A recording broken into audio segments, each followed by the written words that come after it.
I cannot say I'm 100% sure that this is going to stay on at all. You can see that's a little sketchy, and that's, oh wow, that's really sketchy. I know what we'll do. We'll blast Kirk Franklin's praise, and Lord Jesus, please let this stay on here because I did not pay for this tree. We're about to go on kind of like a section of highway, kinda. This thing is not that well put on, as you saw, so you can see it back there. I'm keeping this video rolling just in case this thing flies off, because I don't think it will. Well, actually, no, that would be a lot. I mean, the guy that put it on gave me the good, that ain't going nowhere, so that's gotta mean something.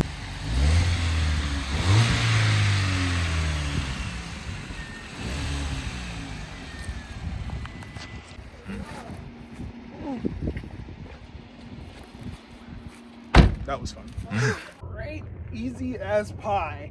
Look at this. I think this is, what is this? The Blue Carolina? I don't know what it's called. No, I think this one's, oh, Blue Ice. I don't know.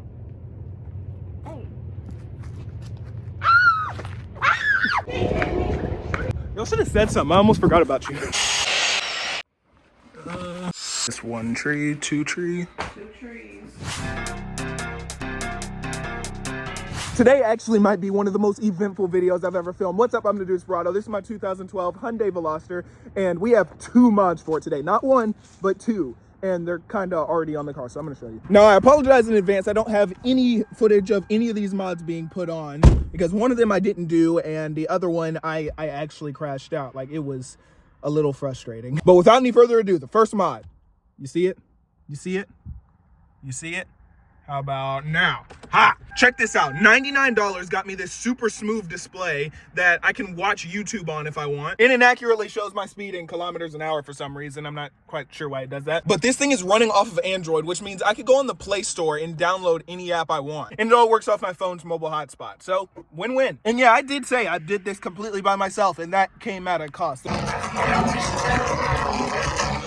Yeah, the audio quality is absolutely horrendous. It's unacceptable, but that's because it's missing one piece that they have to send specifically for the car. But other than that, I gotta give it to myself. I only scratched it. Well, actually, no, that's a scuff. Strangely, I actually like the way the other one looked better, but this is more functional. Now, that's the first mod, and it's really good because it increases the quality of life, makes the car more modern, and just generally better to drive.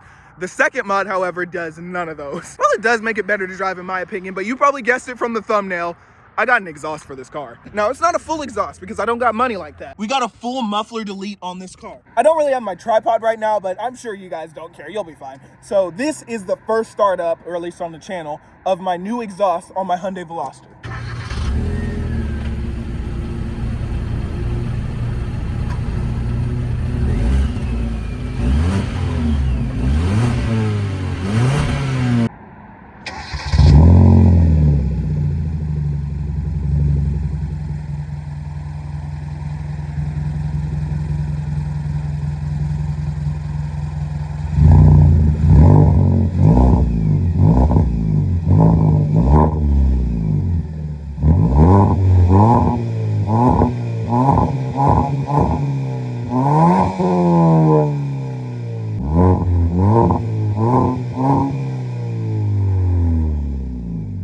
Bro, I think this thing sounds great in my opinion. Now, the difference between this and the Versa, it had the shock factor kind of, because you didn't expect it to sound that good, but it, you know, I'll put a clip in here. Versa actually sounded good for what it was. This is kind of trying to be a sports car, kind of not. So the expectations are higher, but I actually really like the tone of this exhaust, like quite a bit. The idle, it's pretty nice. My only gripe about this exhaust, it's a little too loud. Between 3,000 and 4,000 RPMs, it gets a little bit drony, but I found the way to get around that is just set the cruise control, put it in eco mode over here, and it just goes away. But of course, if you're watching the video this long, I know you guys want to hear more of this car. So let's do it.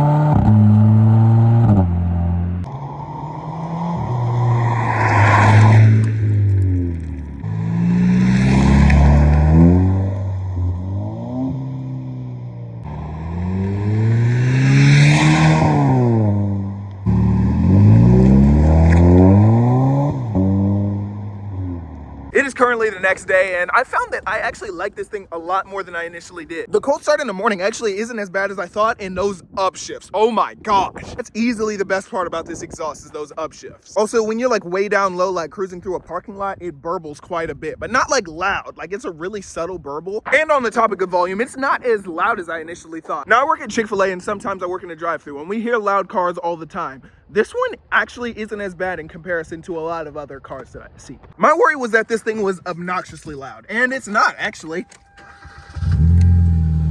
Like once it gets warm, I'd say it's pretty much exactly the same volume as the Versa at an idle, and maybe probably about 20% louder whenever you're actually on it. But unfortunately, that's a different story on the inside. On the inside, since there's no separation between the back and the passenger compartment, you can hear the exhaust really well in here, which is good and bad. It's bad right now because I don't have the radio, but that's mainly a highway issue anyway. It's not bad in here. So yeah, now that we've actually gotten a warm hatch now, a somewhat sporty car, we can actually do some real modifications. And I want to know your guys' opinion. Do you think the Versa sounded better or this? I personally don't know. And it's honestly surprising that I'm even comparing those two, but I want to know you guys' opinion. So anyway, be sure to like the video if you like it. Be sure to subscribe if you love it. I'm the Deuce Barato. I'll see you on the next one. Be sure to have a blessed day.